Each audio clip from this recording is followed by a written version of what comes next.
Yeah. Okay, brilliant. Shall we make a start then? I think Yes.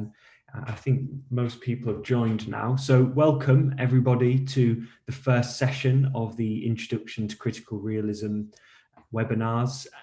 Today we're talking about ontology, and this is the first of 6, and the following sessions will engage with epistemology, methodology, approaches to analysis, key concepts, and critical realism as a framework. So yeah, make sure you do join the other sessions as well.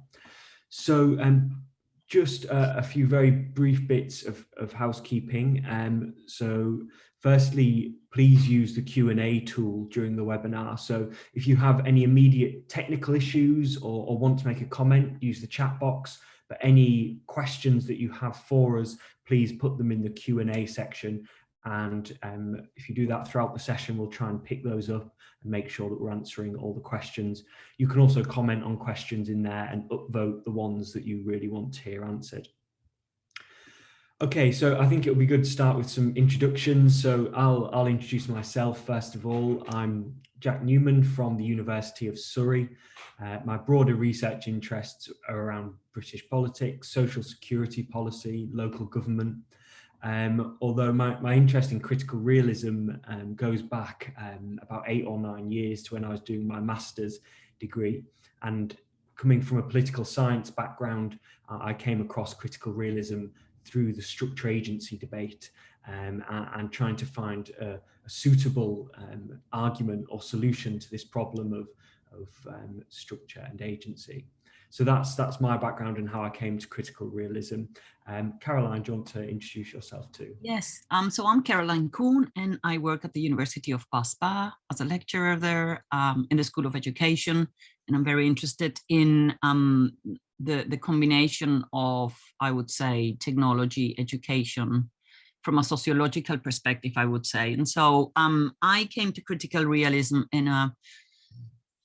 at a later stage in my PhD, where when I started to make sense of the data, I just couldn't with what I had at hand. It wasn't possible for me, and I was really kind of struggling. And I realized I need something to help me here, some theoretical kind of. And so I came across in a conversation with someone at the University of Cape Town that they were using critical realism in when they were exploring open educational resources. And once I started to read and read and read, it was quite difficult at the very beginning. But I realized that was really what I needed to make sense of what I was seeing in the data, particularly things that weren't there present, that they weren't showing, but that they were there. And yeah, so I started to study it by myself because my supervisor didn't know anything about it, but he trusted me. So I did a long journey into critical realism, and I think it is incredibly worthwhile our time. And so that's how I came into it. Yes, that's me. Brilliant. I'll just say a couple more things and then we'll hopefully get some introductions from you guys, the audience. So yeah, just to be clear, if you have any technical issues or want to make comments or introduce yourselves, please use the chat function. If you have any questions, please use the Q&A button, or you can raise your hand as well during the discussion section. So here's how today's going to run. We've got 3 parts to the webinar. Part 1 will ask what is ontology. I know that many of you will know what ontology is, but we're trying to make sure we kind of keep everyone with us, and it's worth going back to, I think, for those who do not know already. Then we'll talk about what a critical realist approach to ontology is. And then we'll conclude in the 3rd part by looking at the implications of a critical realist ontology. And hopefully we'll be taking questions throughout, and we'll have some discussion, and we'll leave some extra time for discussion at the end. And we're due to finish in about an hour and a half's time. Okay, yeah, I'll hand back to you, Caroline, for some introduction. Yeah, I was just wanting if ask the audience if anyone is keen to just introduce themselves, what you do you study, do you work, and in a way, what brought you into critical realism. We're a lot of people. It means we can't, not everyone can take the mic, but it would be lovely to hear from some of you so that we have an idea of who is in the room, and the rest can write it in the chat, which I see is already happening. There are lots of introductions in the chat. So anyone who would like to take the mic, that would be great. Yeah, that is what we would like to happen.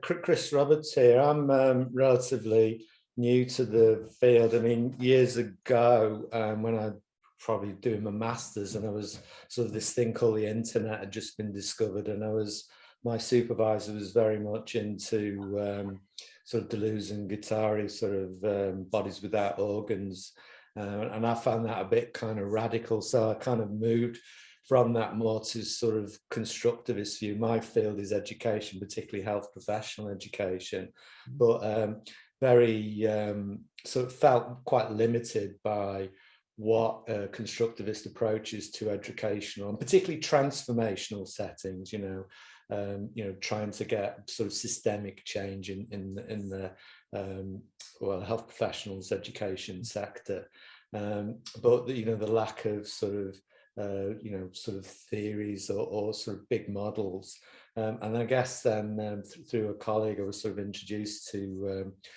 critical realism, and it seemed to be a sort of really good fit. It seemed to be not rejecting some of the sort of the positivistic, post-positivist sort of positions, but critical of them and seeing them in a very different way, and yet not seeing everything as sort of socially constructed. There aren't knowable things out there, but we've just got fallible knowledge. So it just kind of fitted for me, and I guess the work that I've been doing at the moment with colleagues is more at that kind of the first the first sort of possibility of naturalism kind of approach with the stratified ontology.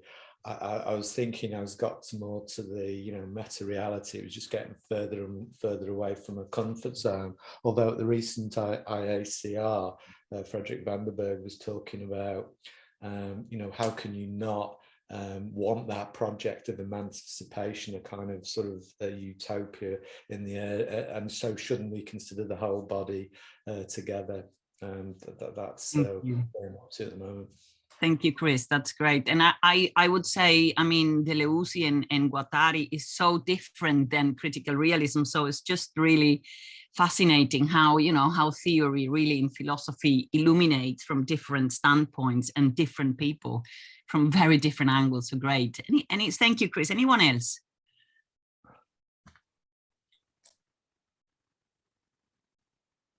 Well, I see a lot of activity in the chat, so great. Shall we then, Jack? Caroline, David has his hand up. Oh, yeah, one hand up. Sorry. Yeah, thank you. I didn't see it.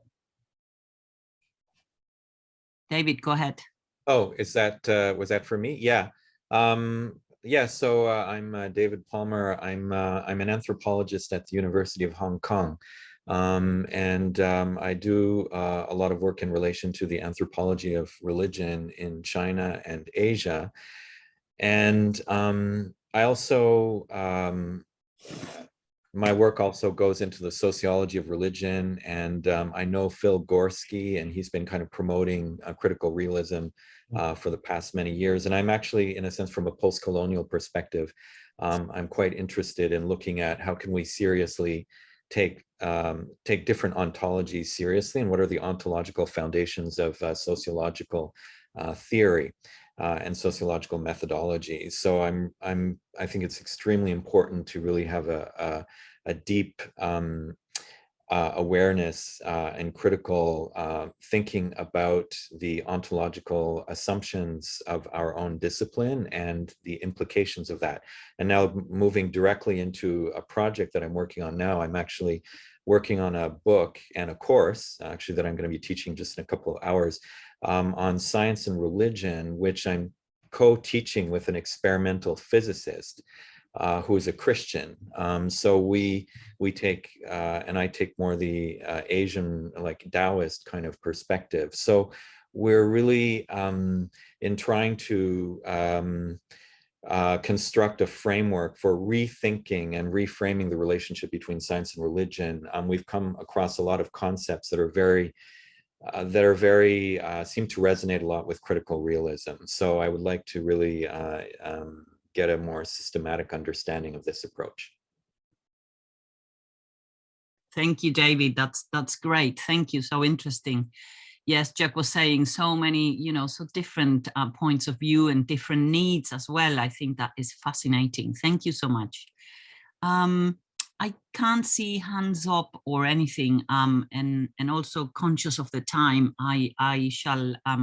we shall start our presentation, and we're welcome in the chat because we read it then afterwards. And yeah, thank you so much. I'm reading here Hasuki, Keinde, so interesting. Thank you. Shall we start then, Jack? So Jack will go with the first part about what is ontology in general terms, and I'll follow then what is the critical realist understanding of this concept of ontology, and then some practical and philosophical implications. Brilliant. Thanks, Caroline. Yes, so let's get started with the question of what is ontology. I'm sure some of you have an idea, some of you might think you have a good idea. So let's just go through the basics of what ontology means. And I want to start out with this definition that you always see in the textbooks here. So ontology is the philosophy of being and existence. Now, I remember reading this in the textbooks back when I was a master's student and not really having a clue what this meant. I think quite often it's a useful definition if you already know about ontology, but not very good as an introduction. So I just want to unpack this a little bit. So when we talk about philosophy in this sense, what are we thinking about? So we're thinking about assumptions, that's it, that is beliefs that people hold, and they might not even realize they hold these beliefs. We're talking about controversies, so areas of disagreement or debate, and we're talking about theories, so systems of thought. They might be approaches to social science, or they might be religions, perhaps. So ontology is a set of assumptions, controversies, and theories. What are they about? Moving to the right-hand side of the slide there, we're thinking about being and existence.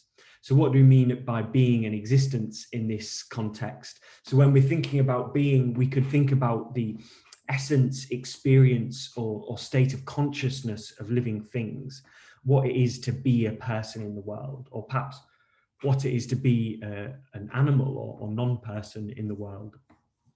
And then, but much more broadly than this, and perhaps more importantly too, ontology is also about existence in general, everything that is in some way real beyond our perception of it. So yes, it's about our experience in the world. It's also about how the world actually is outside of our experience. So yeah, when we're talking about ontology, we're thinking about the assumptions, controversies, and theories that are about reality in general, I suppose. Okay, so I want to introduce a couple of skeptical challenges just to get us start thinking about ontology. I pulled out a couple of quotes from Descartes here, who is kind of one of the key philosophers of modern Western philosophy. And he argues writes in his meditations, there is the fact that I'm sitting here, seated by the fire, attired in a dressing gown. So that's where he was when he was writing his meditations. But, and here's where the challenge comes in, how often has it happened to me that in the night I dreamt that I found myself in this particular place, that I was dressed and seated near the fire, whilst in reality I was lying undressed in bed. So Descartes raises the problem of how we know that we're awake and not dreaming. And if you go to menti.com there and enter the code, some of you have done so already. If so, go on to the next slide, and it would be great if you could answer the poll that's on there just to have a think about this. Yes, and I'm here waiting for your answers to just see what you think, if you're dreaming or if you're not dreaming, or if you're not sure about what's happening. Because the interesting thing here is to kind of challenge our thinking about whether our day-to-day perception of reality is really giving us a true window or a true insight into how the world really is around us. I'll just give you a moment to have a think about that one. Yes, I'm here. So, sorry, Jack, what was the particular question again? So if you go to menti.com there and enter that code, it should give you a question for you to answer. Yeah. The current question is, are you 100% sure you're not dreaming right now? There we go. okay. So I have 6 people that are not dreaming, 7, 8, and then I have 2 people that are not really sure, and 2 people that are dreaming. So we have 12 now that are not dreaming, and we still have 3 now that they are dreaming. Yes. 14 that are not dreaming, 3 that are not sure. So I think the tendency is to think that you're not dreaming. Okay, so you guys have a fairly a fair amount of certainty that your perceptions are giving you a true indication of reality, perhaps. Yes, 15 now. Okay, let's take another similar question then, just to get us to think about this question of our immediate perception of the world around us. So I don't know whether anyone's seen the film The Matrix. I would recommend it. If not, it's a good film. But I just want to introduce a premise here. In the top picture there, this chap Neo is living in the world day to day, and he gets met by this person Morpheus who explains to him that actually he's not living in the world. He's really laid in one of these tanks that you can see in the bottom picture, and a simulation of reality is being pumped into his mind. So that's the kind of premise of the film there. So Morpheus says, have you ever had a dream, Neo, that you seem so sure it was real? If we're unable to wake up from that dream, how would you tell the difference between the dream world and the real world? Now, I'm not trying to, again, you can go to Mentimeter and answer the question there. I'm not trying to convince you that we're all living in a simulation, far from it. I'm just trying to open the prospect that our day-to-day perceptions don't give us a kind of clear picture on what reality is really like. And reality may be other than our perception of it on a day-to-day basis. And Chris is saying in the chat, I'm not dreaming that I cannot connect to the Mentimeter pool. I'm sorry, Chris. Yeah, it not always works. I have it in front of me. It is active, and I'm sorry if it doesn't work. It's just that sometimes happens. But I like your answer. Is a good answer. I also quite like Mauricio's answer that in dreams I don't pay bills, and that's how I know. Yeah. Yeah. Okay. I'm here. Keen to see if it's possible to live. One is saying, no, it's not possible to live in a simulation, and another one says, yes, it is. And then we have 3 people that don't think, 4 that we were living in 5 that we're living in a simulation, 5 people, and 6 people, and then we have 3 that yes, we can live in a simulation. So it's 8, 9, and 3. So 9 are more no, we can't, and 3 that yes, and then 10 no. So yeah, 11, 12. It's a tendency again here, isn't it? But yeah, that people don't think it's possible that we're living in a simulation. 13 and 3 has stayed stable in the yes answer. So yeah, it's interesting really to just think about this. I would say 4 say yes.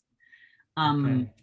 Yeah. So a lot more certainty in this group than yesterday's group. Yesterday's group were all very skeptical and worried that they were dreaming and worried that they might be living in a simulation. You guys are a lot more sure of your place in reality.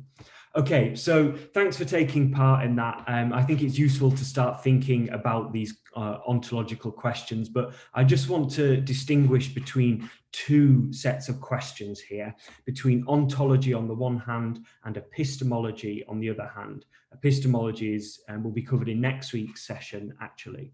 So when we're thinking about ontology in relation to many of the issues we've just been discussing, we're thinking about questions: is there a reality beyond our experience of the world? And then what is the nature of that reality? Is it, for example, a simulation or not? Could be one such question. And what is the difference between reality and experience anyway? Even is there a difference? Whereas epistemology is very much more looking at questions of knowledge. What counts as knowledge? How is it that we can come to know anything? And can we be certain of anything? And what do we mean by truth? These are questions of epistemology that will be tackled next week. Now, some approaches kind of reject the distinction between these, or try and blur the distinction. Critical realism tries to look at the two separately. And this week we'll be focusing on ontology. So I've got one more problem or question for you, which is about friendship, the idea of friendship. Now, do you think that friendship is just a way of describing the thoughts and actions of two individuals, or is a friendship between excuse me, two people also a real thing in its own right? So just to rephrase that, I'll say it again. Is friendship just a word we use just as shorthand to describe what two individual people are doing? Or do you think that friendship is a real thing in the world? Is it some object or real thing? So I'd be very interested to hear your thoughts about this. Either put your responses in the chat box, or raise your hand perhaps, and we can get one or two people responding on the microphone. So yeah, do share some thoughts on this. And while we wait here, I just wanted to take something that I find quite interesting in the chat. Does critical realism offer the red pill so we can see what is really happening behind the simulation? And why do I pick this? Because this is an interesting question that you will be kind of fleshing out throughout the 6 sessions. And I think today maybe it points to that. I don't have the answer, but it's interesting, and I hope that you can find some pointers, I think, in these 6 sessions. Yeah, so here we have, it's ideationally real. I think friendship is real, but it is bound in time. Friendship is not an object, but it's real, so it's an entity. Yes, okay. Or a real, yeah, the effect of friendship are real. Yeah, there we have the effects. Friendship is like wetting your pants. Everyone can see it, but only you know it's real warmth. That's a good way of describing it.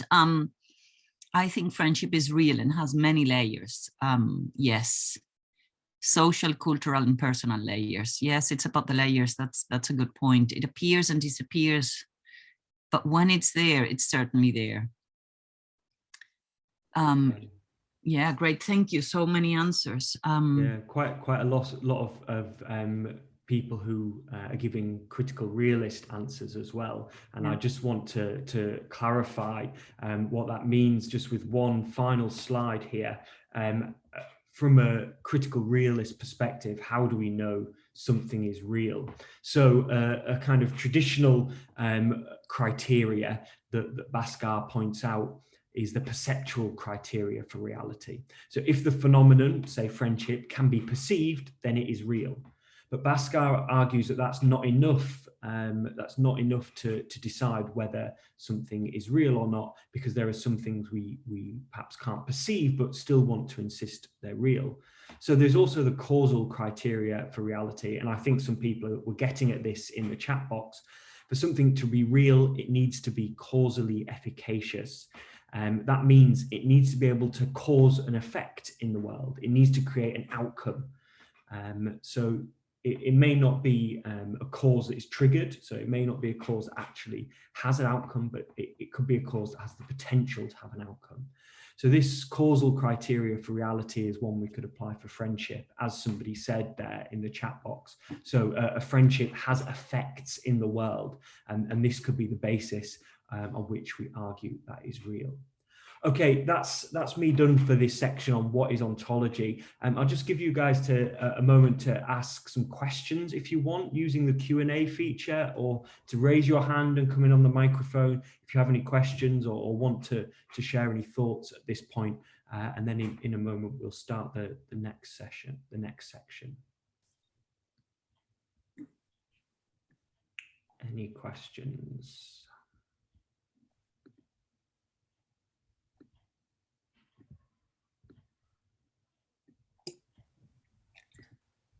There's one hand up from Mauricio. Okay, yeah, Mauricio. Hi, I think one interesting question would be like, who cares or why care about the reality of reality, like from a critical realist perspective? Thank you. Okay. Do you have any thoughts on that before we answer? Yes, I'm come from sociology as a discipline, so to me, the fact that something is real in the critical realist viewpoint means that it is in a way oppressive. It's something that happens whether you want it or not, like paying bills, and therefore it is important because things that are real are the things that can be analyzed, can be described, and so on.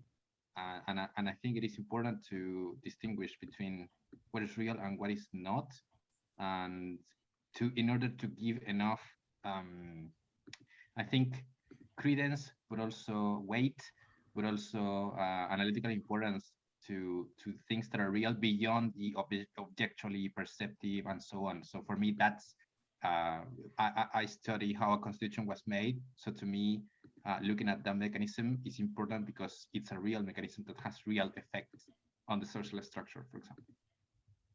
Okay, brilliant. Yeah, I think you've answered the question very well there. I'll just add one other thought, which is thinking about a kind of a discipline, a social science discipline, and going about establishing the theories and deciding what to research there. And I think when we're working out what is and isn't real, it's very important for deciding what the main concepts are going to be for the discipline. What are we going to investigate? What aspects of the world are we going to ask about or focus on? So I think that would be another aspect that builds on your thoughts there, Mauricio. Okay, brilliant. Caroline, any other thoughts or any other questions? Yeah, or? there are two things here. I want to say that one of the things that critical realism really advocates for is emancipation. And to be honest, I think what it really offers us is a theory of social change. I mean, I'm simplifying this. Not only it's a philosophy of science, but I think it is really geared to be able to intervene in the cogs of the machinery of society. And I think, yes, it is important to ask the question, you know, who cares and why should we care? And there is where critical realism offers us tools and ways of thinking that we can then enact some change. Yeah. There is an interesting question here about friendship and structures. If it is a structure, although it's only between two people, I mean, can we say friendship is a social structure even only between two people? And that's an interesting question. Jack, I'm not sure if you have any thoughts around this. Is this really very nuanced things that makes us be confused at moments? Is it a structure because it's only between two people? Is one individual a structure? How is that? I think there are very differing, or my own view is that there are very differing understandings of the word structure in the literature. So you always have to be careful when you're reading the word in a sociologist or even a critical realist.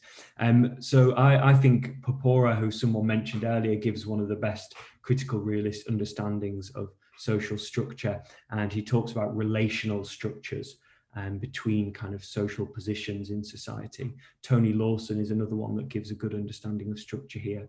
So I would say that a friendship is part of the social structure, is part of relational social structures. Whether we say it's a structure in itself, I don't know. I think that depends on how you're using the word, really. But I would certainly say that friendships are part of the social structure, relations between people, positioned people. And I think it will also, when you do your research, and if you are researching friendship in particular, you will then be reading different definitions and you will see what suits your investigation as well. So I think that that is something that is important. So yeah, it's fascinating, so many. There are other questions in the chat.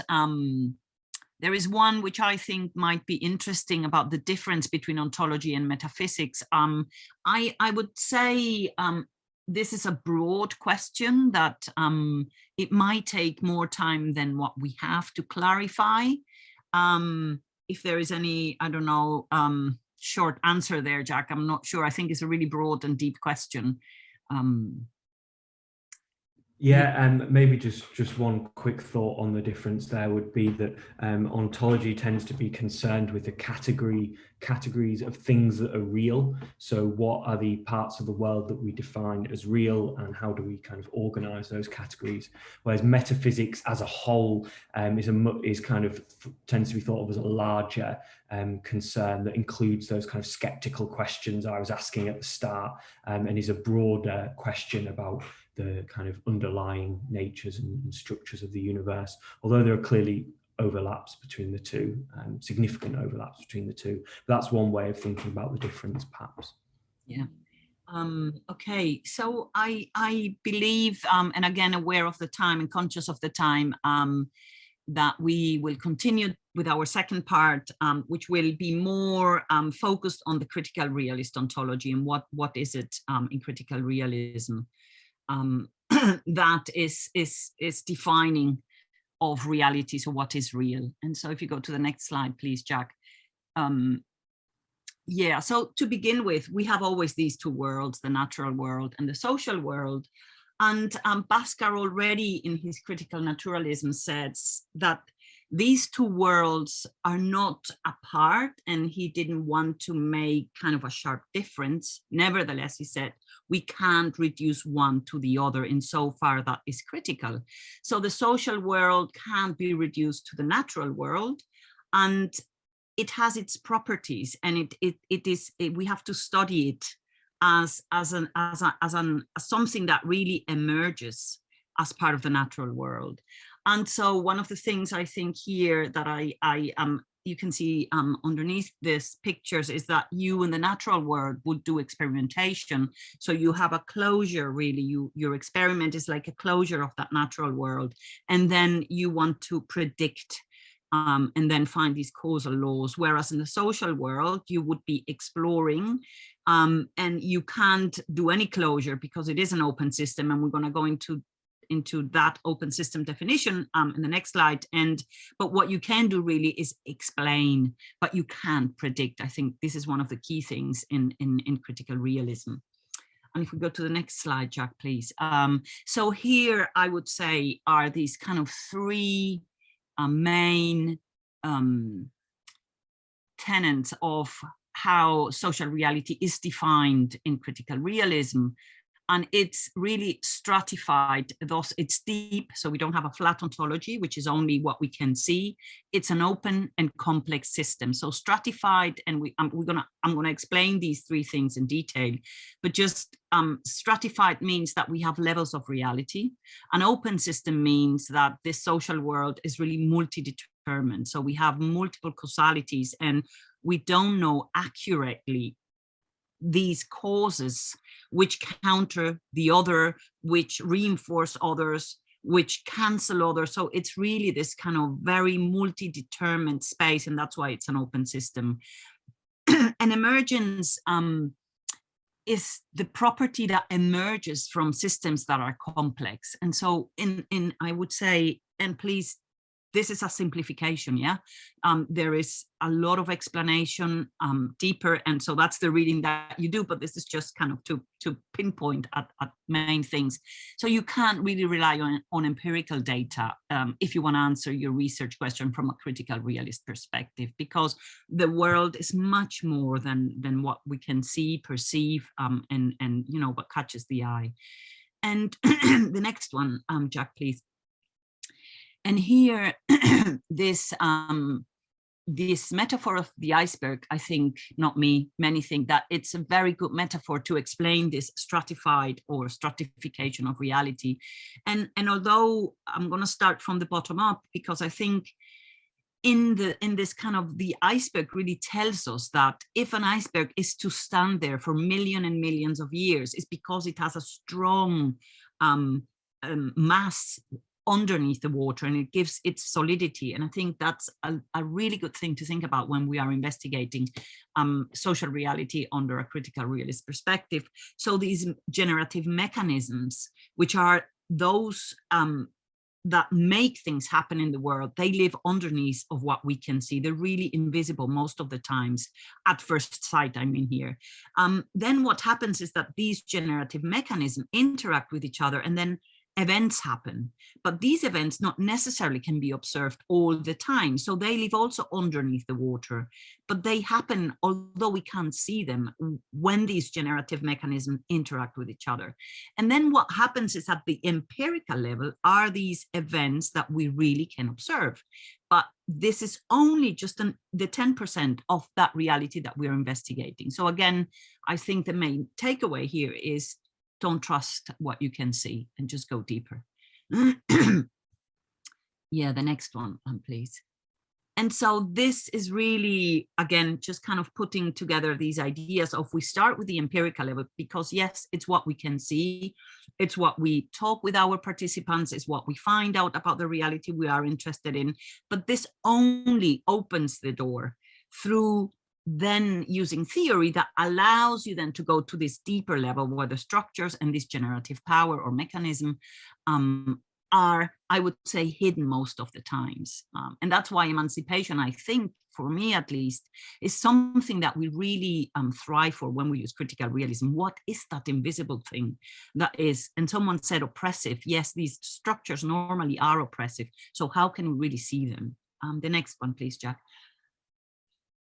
And the open system that I was mentioning before is, I think I don't have to explain that much, but what it really means is that the social world is a causal network of interacting forces that counteract each other, reinforce each other, cancel sometimes. So it's very difficult to really say something in a predictive manner. So A will if A is here, B will happen. It's not necessarily the case.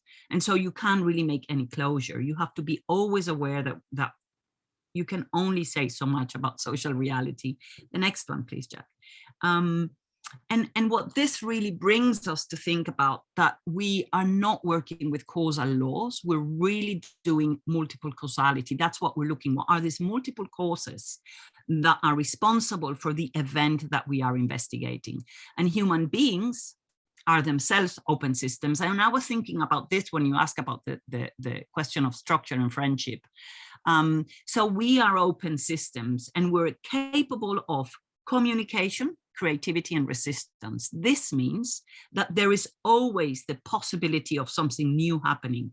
And this, I think, is an evidence that we really can't predict, because there is always something new happening. There is always some creation that we have not expected, or that is not, we couldn't really predict for that. The next one, please, Jack.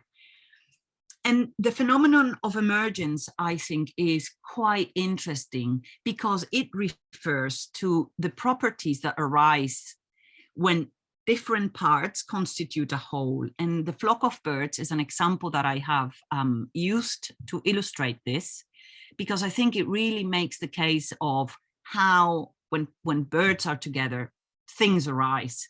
So an emergent entity is constituted by the parts, how they are arranged in relation to one another, and the unique properties the whole holds due to the arrangement of the parts. So what we can see here, there, I would say, three important things: the parts, the arrangement of these parts, how are they arranged, and then they form this whole. And what is this whole? And if we go to the next slide, there is a more precise explanation of this, which is really, this is from National Geographic, a study about flock of birds. And what I want to take from this example is that, so I'm going to read the left-hand side. While sound like waves spread best in bigger flocks, The waves transmitting information about direction spread best in smaller flocks. So here we can see how the size of the flock matters for the effect or the property that is going to emerge, namely how they change direction when they do their emigration, or also sometimes when they arrive to a particular space. So smaller flocks tend to have a more rigid behavior, if you wish, because the waves travel more quickly. So what I want to stress here is that the way in which these birds are arranged, is it a big flock, is it a small flock, really determines the effect of the transmission of the information about the direction. And I think that is key, although this is in the natural world, but Bhaskar said they're not different. They are in a way different, but they are as well together. So the next slide, please. And the same thing happens here with fish, shoals. It is exactly the same. How they behave together is completely different than what they do by themselves. And the next one, please, Jack.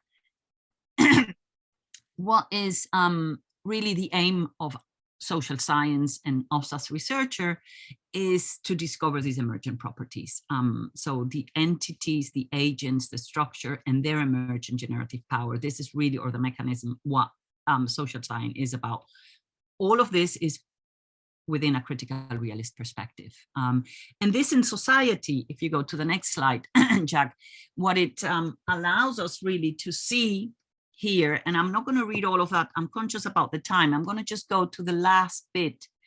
A context where the resources are allocated unevenly will have different effects on the individuals that operate within it.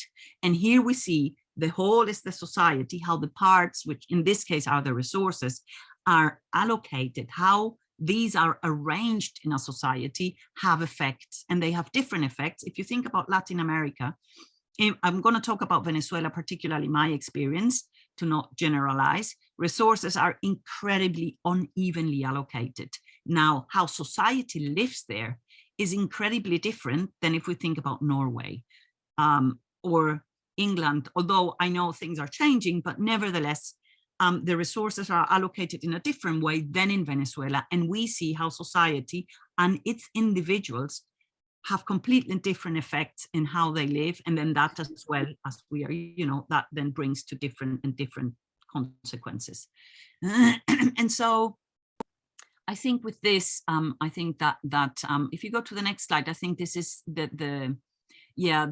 so what I believe is important here is that we look at these three things. So how can we go to these deeper layers of society or social reality, how we should not stay in the empirical, how we always need to be conscious that what we are investigating is an open system.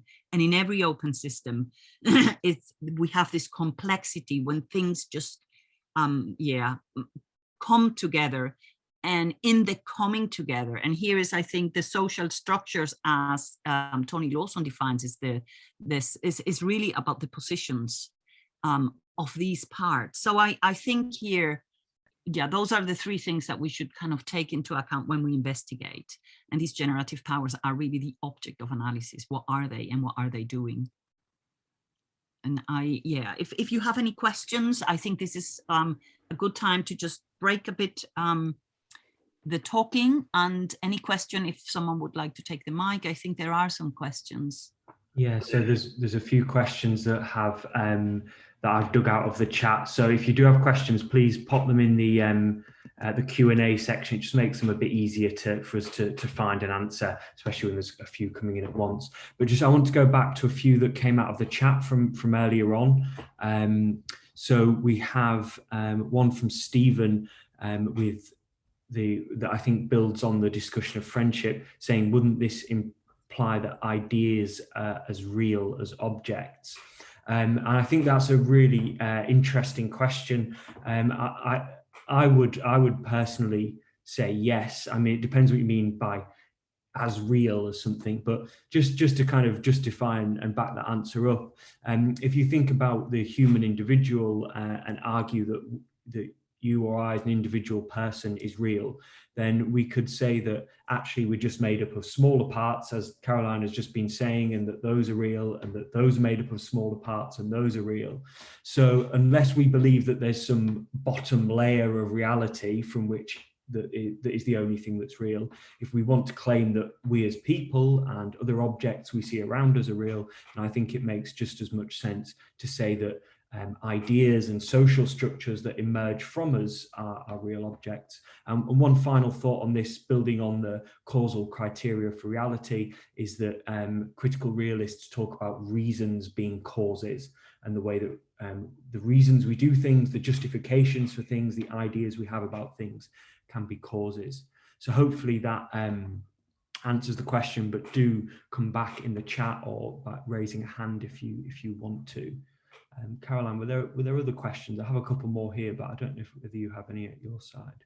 I'm just looking at the Q&A, but I think we leave them to the end. Is that right? Okay, yeah, and Daniel has a hand raised. Daniel, did you want to come in?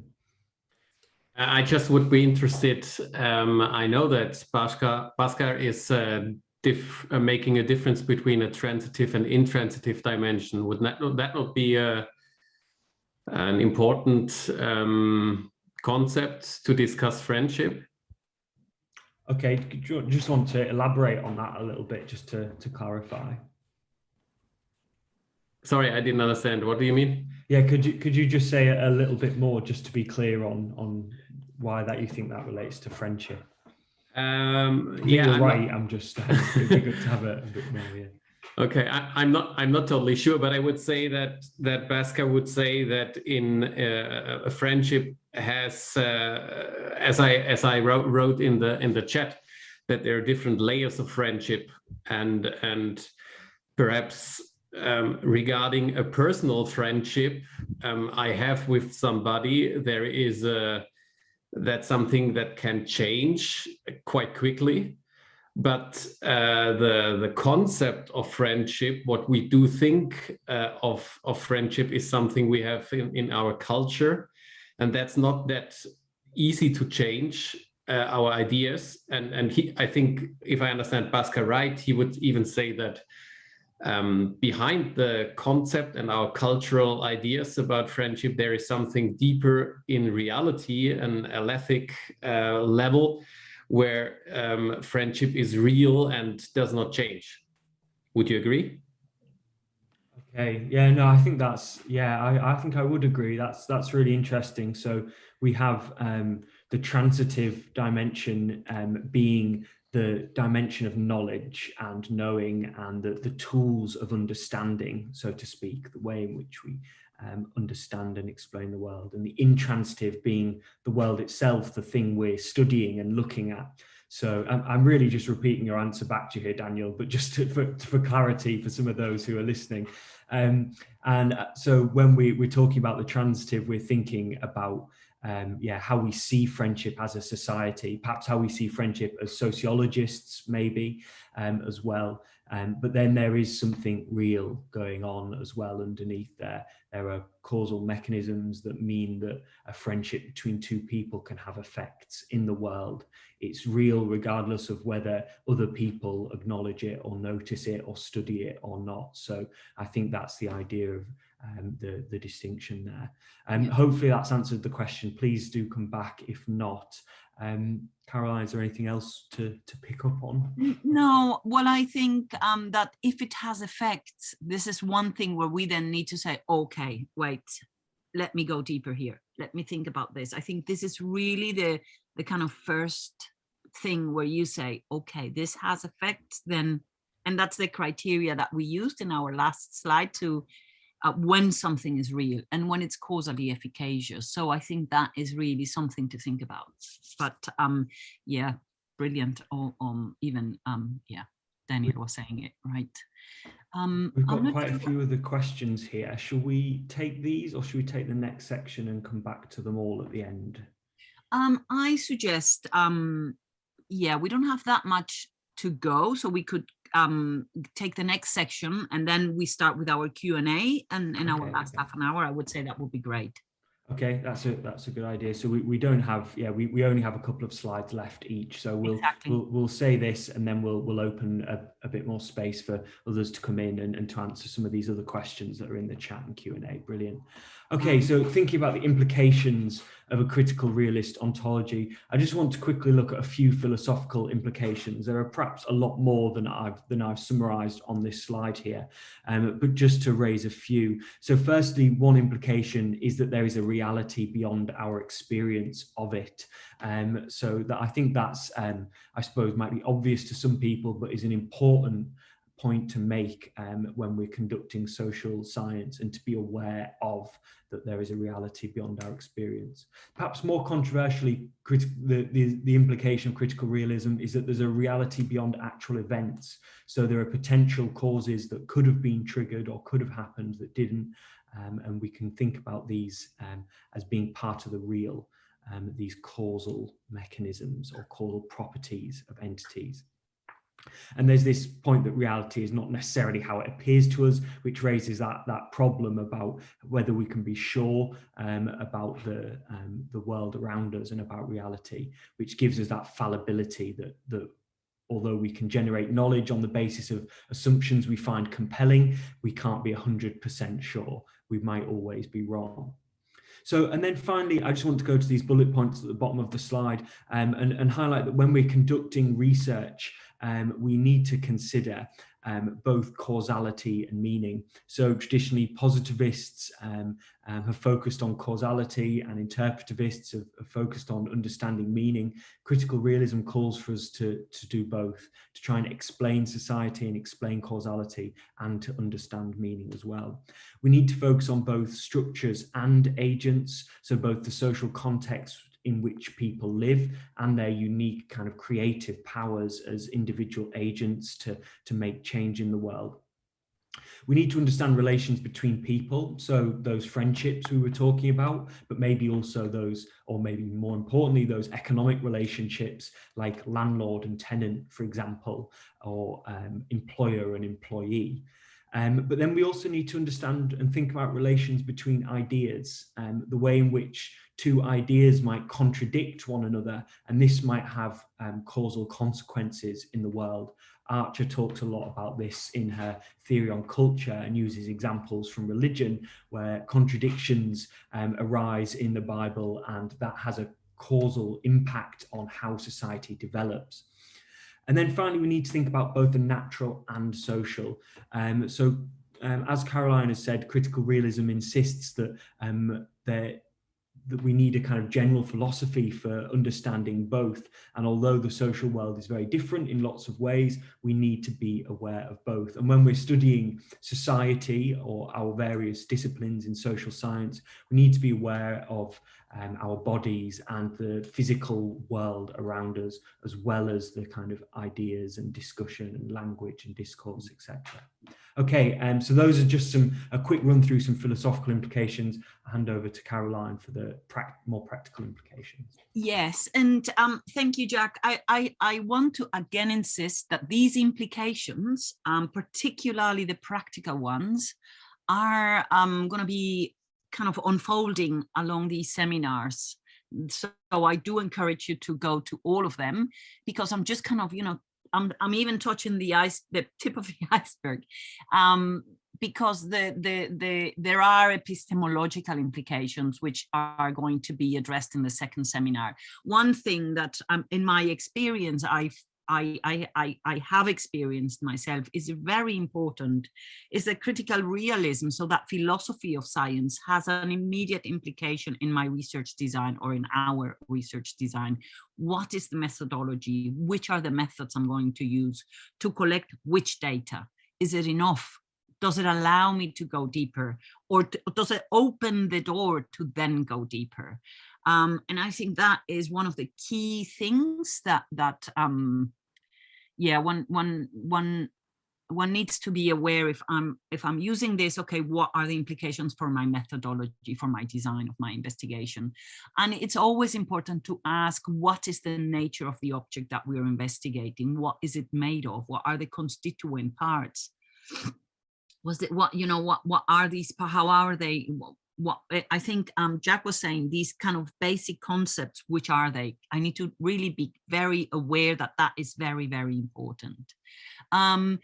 And if you read, I think someone made that comment in the chat at the beginning, the guide that Tom Fryer did, which is really an amazing work, that also I think signals, at least for me, a deep understanding. And that's why he's able to do the comics of it, because it's a deep understanding that has been really put to and brought to another level. So you don't go looking for something that doesn't exist. And so you don't ignore the full reality of the world.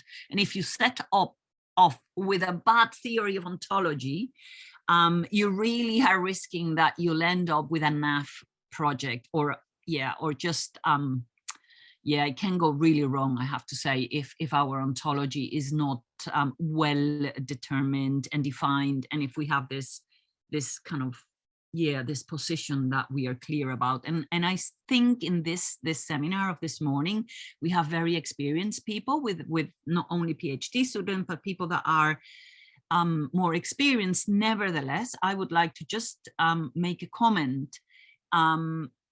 I arrived quite late to critical realism, and I came also from a very practical space. I was a math teacher, which I'm still, but I worked a lot in this kind of teaching environment with a more pragmatic approach to what I was doing. And when I confronted myself with doing a PhD and thinking about ontology and epistemology, I would say I think I didn't take it that seriously at the time, because I was ignorant, really. And I changed at a later stage, but I took a year to understand what is this ontology really about. And once I have it clear, then I could do all the rest.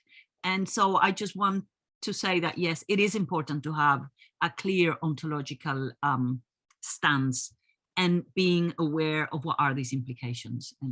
And I think with this, we've come to an end, and we go to our Q&A. I think it's great with our time. Yeah, it's and we have some questions here in the Q&A. So any questions, I think, from this, or shall we just? And yeah, someone was asking about a reference, and I just said they are here in these slides, and we're gonna put the link to the slides in the Critical Realist Network site at the end of today. So yeah, there's so much going on in the chat. Sorry, I was just trying to find my unmute button there. Yeah, just before we go to the Q&A, I think we've picked up everything in the chat. But if you've asked questions in the chat and we've not touched on them, please pop them into the Q&A, and we'll make sure we get to all those there. I just want to pick up on one other that was asked by Christopher, which is whether objects have agency. And this depends on how we use the word object. And I just want to say that you will find the word object and objective used in so many different ways in the literature about ontology and epistemology. So be very wary when you see that word and try and read around it to understand what the author is saying.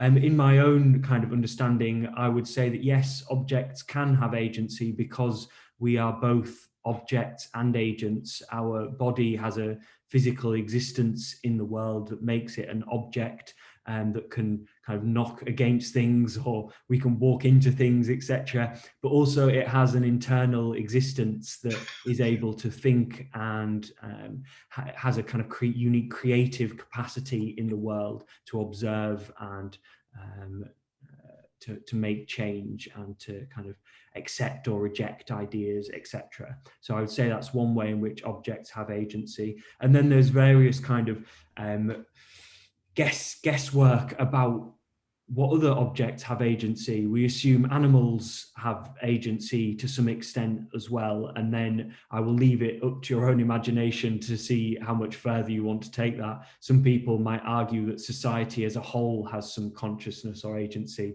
I'm not personally convinced by that one, but that is a position that some people argue, and I suppose is one of the reasons that critical realism is often compatible with religious approaches. Though I'm not myself religious, other people within critical realism are.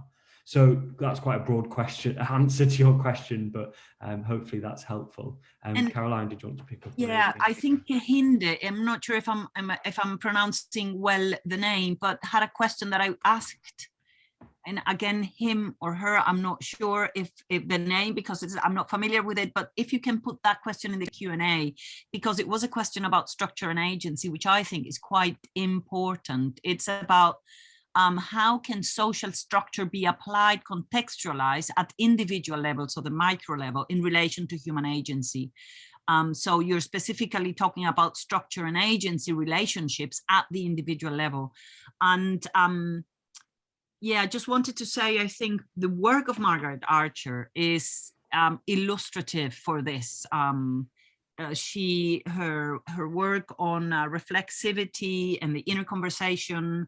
She has 2 books about that. The one of, I think it's 2017, if I'm not wrong. But so she offers, and her as well, I think her morphogenetic cycle really allows you to think about the agency and this kind of how your inner conversation is something really important, because it's what mediates your agency. Now, I would suggest there is another Paolo Donati, who has worked with her in the relational subject.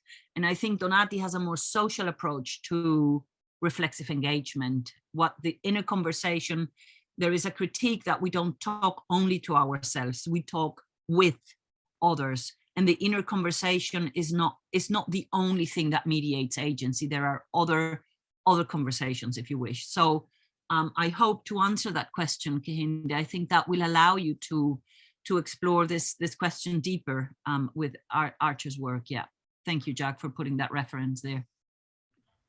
Can I just also say that I know there are a few people here who've read quite a lot of critical realism, so I don't want this to be the case that Caroline and I are the experts and you guys are all asking the questions. If you have any contributions to add to what we're saying, that would be great too. So please raise a hand and jump into the discussion. Okay, so shall we pick up another question here? Question from Matthias: do the natural and social overlap? Some social structures may be influenced by the natural. Yeah, absolutely. So I think one way of thinking about this is in terms of emergence. So the idea that the social emerges from the natural. And when we use that word emergence, we're not necessarily talking about over time here. We're thinking in any particular moment, there is the natural world that includes our bodies and human-made objects, for example. But from that natural world of atoms and cells and biology emerges the social world of agency and thought, and then social structures and ideas, etc. So that would be one way in which they overlap, that one emerges from the other. But then introducing time into the equation and thinking about this over time, we can say that of course they interact constantly on a second by second basis. The natural and the social world are interacting, and I think exploring the interaction between them is a really important kind of approach to social analysis. So yeah, really good question. Thanks. Please come in and raise your hand if you want to add anything to that. Yeah, exactly. Christopher, I'm not sure, Jack, if you did answer this question, because I'm not that great at multitasking and hearing and reading at the same time. But I think it's a question that is interesting. Can we distinguish the stratified levels of actual, empirical, and real in data? So, for example, interview data, document analysis, when doing qualitative research about a particular social phenomenon. So, do you have any particular answer to this, Jack, first to begin with? Sorry, I was in the chat there. Just give me a moment. Yeah, so I think I believe that this is our task as social researcher, is to find the tools we need to be able to, if the data does not allow us to go to that deeper level, which I think it doesn't necessarily happen. So for example, if my entry point would be focus groups, and I do some discussion using a particular, activity, and I want to trigger some conversations about digital engagements, for example, with tools. How do you engage, with what you engage, why you engage?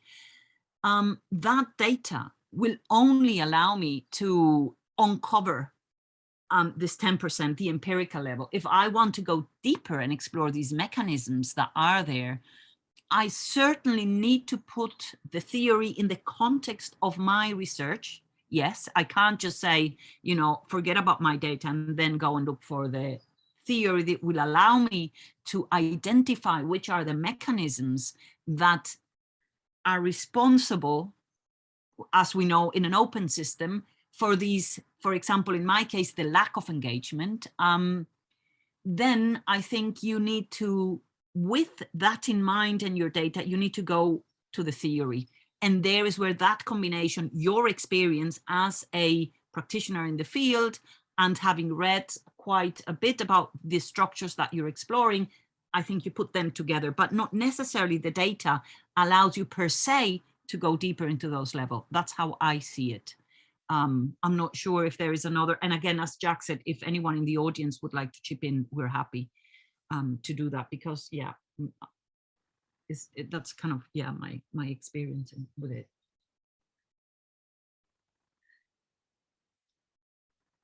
Okay, so I'm reading some of these questions in the Q&A. yeah, I'm just looking at the questions to think of which one to answer. Yeah, Priya is saying here, how do we know that we are actually unpacking real, as that unpacking is dependent on our perceptions?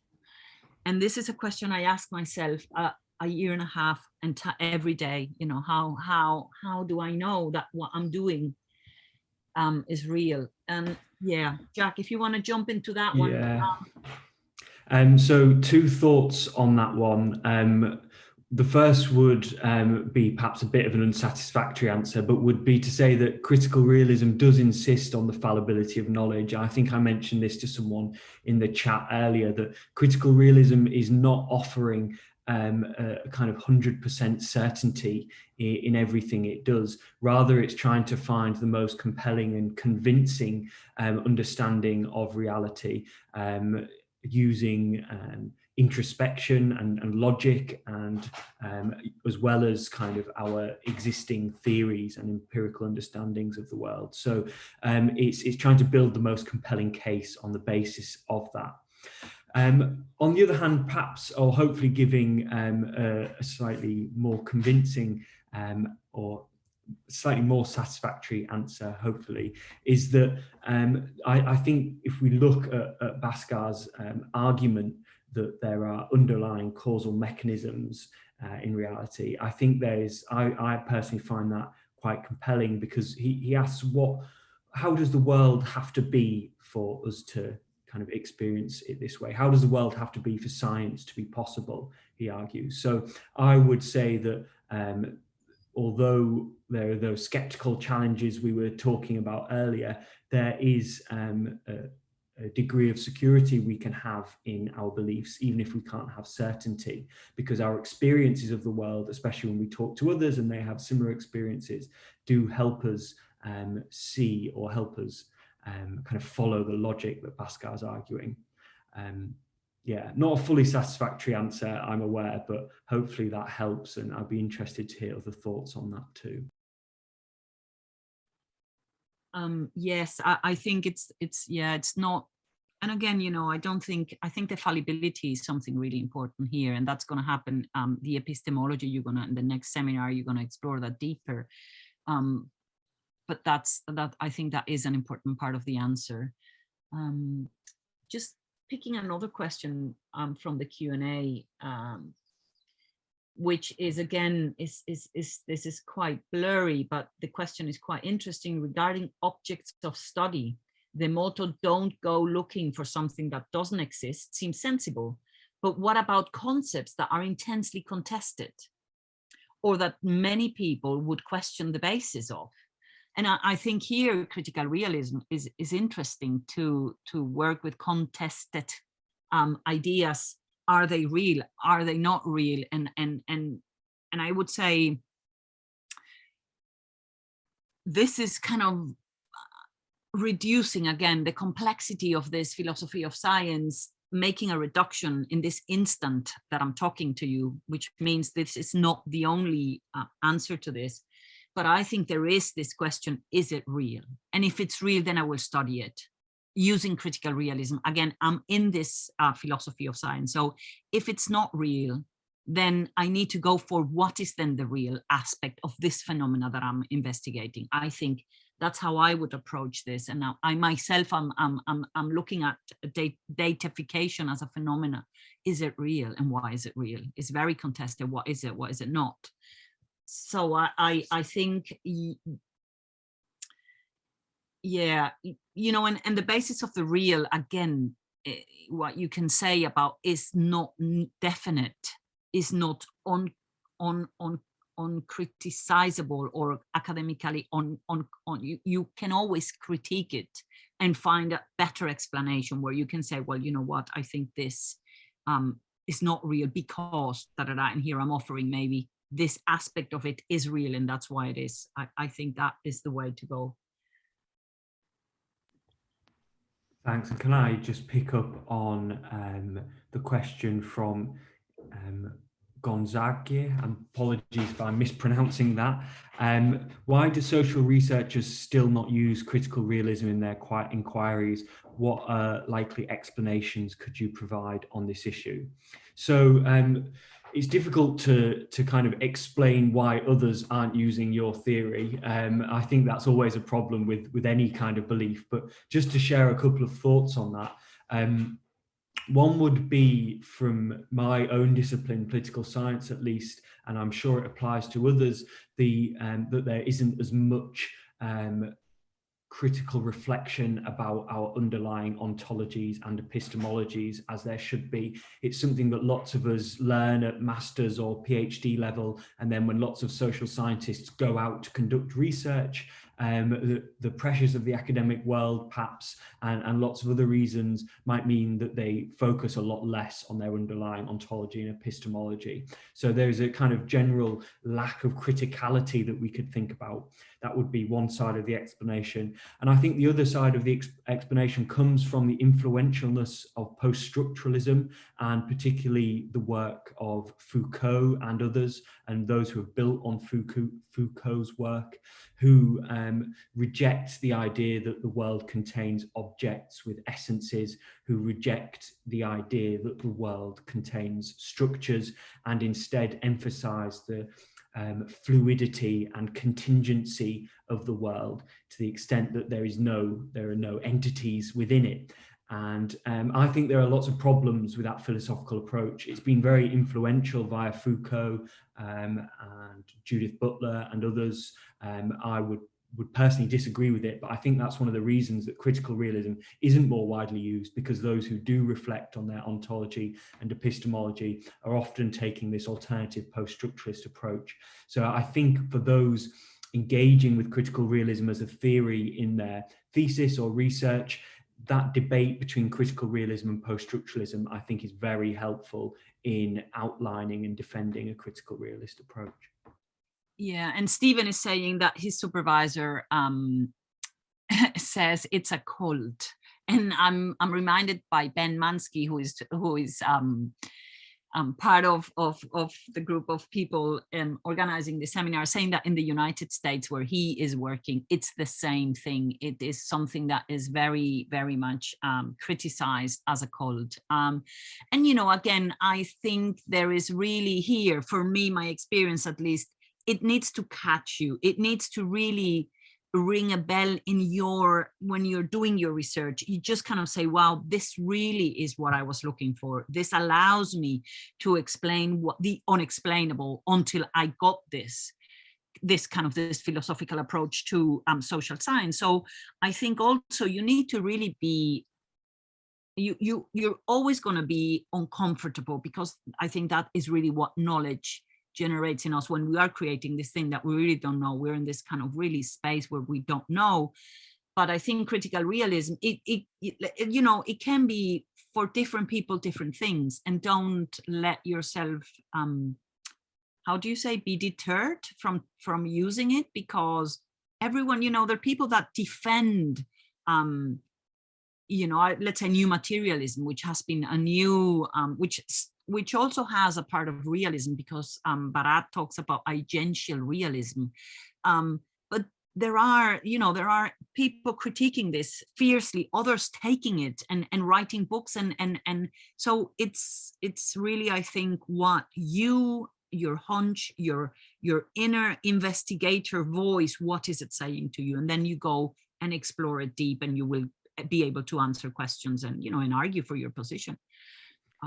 It's not an easy one. Yeah, go Sorry, ahead. Caroline, after you. No, go ahead. Yeah, I just wanted to come in and add to that, which is, as I said earlier, that quite a lot of people who use critical realism also hold religious positions.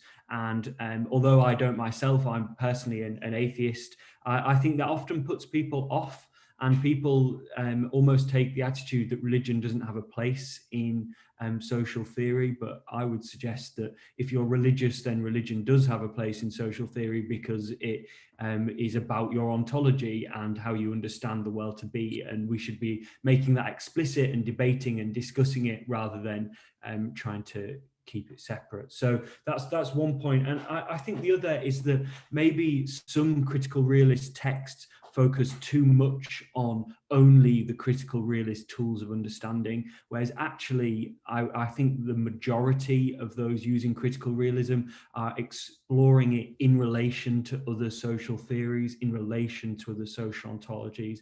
They're engaging at those boundaries and building those bridges, and I think that's where the really interesting work is being done. So yes, that would be some thoughts on that question. And I just want to very briefly say something that a few times in the chat people have been talking about abduction and retroduction. If those words are confusing you, we will come back to those in future sessions. I'm sure that'll be picked up in the methodology, perhaps the epistemology session, and perhaps others as well. So we shall come back to those issues. Yeah. And I think social science is contested, and that's the beauty of it, and that's the richness as well. And I think the religion example is brilliant, because I'm myself an agnostic as well. So, but and when I started to read about it, I really was puzzled with it, and I was saying,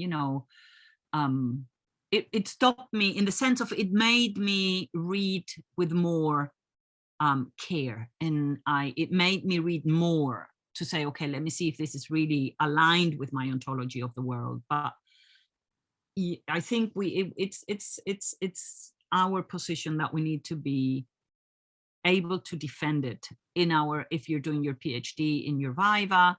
I, for example, in mine had quite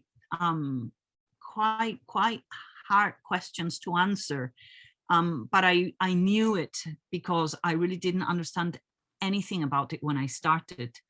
And I think that is the important thing. It doesn't matter if the people that are evaluating your thesis believe in it or not. I think what is important, if you have been so coherent that you are arguing your methodology, your explanation, your findings, the way in which you look at social change, non-deterministic, all of that, if that is in line, you'll be able to defend it. And is it that you're doing a research project or your PhD, or you're doing something as a professional researcher, it doesn't matter, but you will be able to, to make a sound case. I think that is key.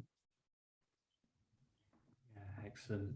I think we have answered the questions in the Q&A as far as I see it, but I'd be very keen for people to raise their hands if they want to come in with comments or other questions. We have 8 minutes left, so if you do have other comments you'd like to make or questions you'd like to ask, please type them in or raise your hand and come in on the mic. It would be great to hear from some of you. Whether there are any other thoughts. We'll just give a minute or two to see if anything else comes in before we wrap up. Yeah, Thanos, I think your comment is really to the point. So your supervisor said you're crazy, and at the end it's a great thesis. I think it allows really to make because it is really, you have to read to understand, you have to really go into it. It really allows you to make a sound work. I think it was my case as well. And maybe just one other thing on that is that it doesn't necessarily have to be the case that to use critical realism, you read everything that is written by critical realists and mobilize it all as some kind of gigantic structure. I think it's fine for you to be pulling out key ideas or key concepts that you find particularly useful, as long as you're paying attention to ensure that there aren't kind of key contradictions between that and other parts of your theory. Then it's okay to take parts from critical realism and include that in your research. I don't think we should be concerned about whether you're applying critical realism as a whole or not. So yeah. And there, our other sessions are going to be great. I think the last one talks about the framework and how, you know, you then are able to include in your scaffold structure these theories that make sense to your work. And there are people trying to build bridges between one thing and the other, Frederick Vandenberger being one of them. So there is a lot of work going on in the social science, and how can we, you know, communicate different maybe ways of looking at the world using critical realism and the strength it offers. Yeah, and just another question or comment from Christopher about the relationship between Pawson and Tilley's realist evaluation and the kind of more Bhaskarian critical realist tradition. So despite coming from the University of Leeds as both a master's and PhD student, I'm not that familiar with Pawson and Tilley. I have read realist evaluation, but I'm not that familiar with their work or its influence. But I would say there's an interesting divide really, there's a kind of blurred boundary there. There is an International Association of Critical Realism conference, and there is a realist evaluation conference. So on the face of it, they look separate, but actually you'll find people using both at different sessions, at each conference, and you'll find people trying to overlap them in various ways. I think they're basically different frameworks for social analysis that broadly accept some of the same ontological positions. Would be a way of understanding it, perhaps. Like I say, I don't have the knowledge to go into a huge amount of depth about the precise differences between them, but just as a more general comment is that Pawson and Tilley's realist evaluation tends to be more widely and easily applied to policy and to more empirical research, and Bhaskar's work tends to be more theoretically elaborate or in-depth, but is more of a challenge to apply, as some of you have probably discovered. But hopefully the rest of the sessions in the series will make that a little easier. Yeah, and that realist evaluation, I think what it really does, it uses these kind of concepts of generative mechanisms, the outcomes, and the context. I think it does really use that, but then they use it in the way that is useful for them. But I think again, I don't know a lot, but I read 2 papers when I was trying to put these causal pathways together for my own work.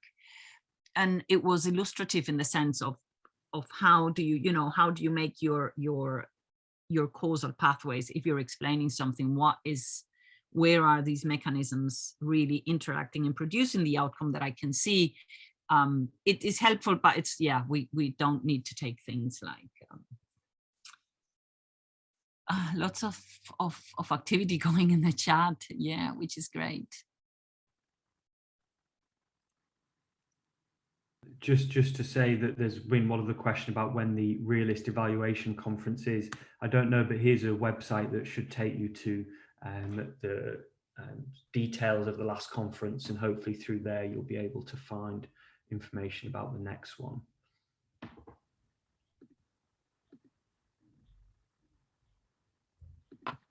Yeah, and thank you for sharing your resources, which are quite useful as well. So thank you for that.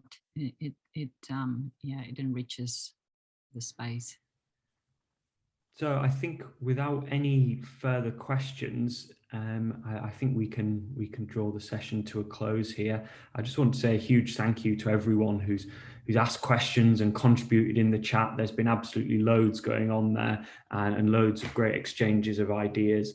And thank you all for attending. Make sure you come along to the next session on epistemology, and to follow the whole course through to the end. And we'd really appreciate your feedback as well. So please drop us an email or get in touch with feedback, and use the forums that are on the Critical Realist Network website to ask questions and take the discussion forward as well. Yes, thank you very much. It was a pleasure, and it's always so much that one learns being in these spaces. So I'm grateful for your being here, and yeah.